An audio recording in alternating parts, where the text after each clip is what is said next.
Assalamualaikum warahmatullahi wabarakatuh. Perkenalkan, nama saya Devi Eka Novitasari. Saya berasal dari kelas TPIE. Dan pada kesempatan kali ini saya akan mewawancarai saudara saya sebagai bahan dari tugas akhir mata kuliah Akhlak Tasawuf. Baik, langsung saja untuk wawancaranya. Sebelumnya tuh kamu pernah nggak sih merasa kalau kamu tuh sudah berusaha sungguh-sungguh, kemudian berdoa sungguh-sungguh untuk menggapai impian kamu, tapi pada akhirnya kenyataannya tuh jauh dari yang kamu harapkan? Saya pernah mengalami hal itu waktu saya masuk SMK. Dari awal tuh saya ingin sekali buat sekolah di SMK yang saya inginkan. Nah, dari situ saya terus berdoa dan belajar keras supaya bisa keterima di sekolah itu.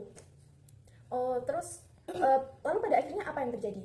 Saya tidak diterima dan jujur saya kecewa sekali, dan saya pernah merasa kenapa ya doaku kok nggak dikabulkan, dan akhirnya aku masuk ke SMA yang berada di dekat rumahku, dan di sekolah itu adalah sekolah yang tidak pernah ada dalam bayangan saya.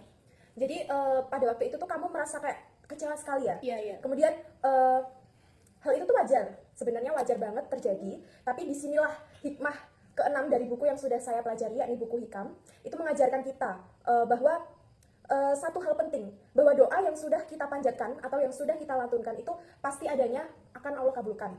Hanya saja kadang tuh cara Allah menjawab doa kita tuh sedikit berbeda atau tidak selalu sama seperti yang kita inginkan dan kita bayangkan. Dan kadang juga Allah tuh mengabulkan doa kita dengan cara langsung atau sesuai dengan yang kita inginkan. Tapi ada kalanya juga Allah mengabulkannya dengan cara menundanya. Bahkan kadang dengan cara menggantinya dengan sesuatu yang lebih sesuai yang menurut Allah itu sendiri.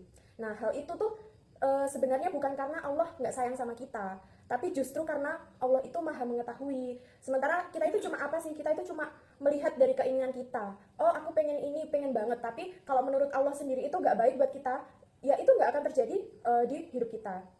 Dan Allah tuh lebih tahu apa yang kita butuhkan daripada yang kita inginkan. Iya, aku juga merasa begitu setelah dijalani. Iya kan? Jadi waktu kita punya doa kemudian terasa belum terkabul, kamu jangan berasumsi bahwa doa kita itu ditolak sama Allah. Nah, itu bisa jadi bahwa Allah itu sedang mengajarkan kita untuk berpasrah, untuk berhusnuzon, dan juga percaya penuh dengan rencana yang sudah Allah buat. Karena Allah tahu apa yang terbaik untuk hidup kita, bahkan sebelum kita sendiri menyadarinya.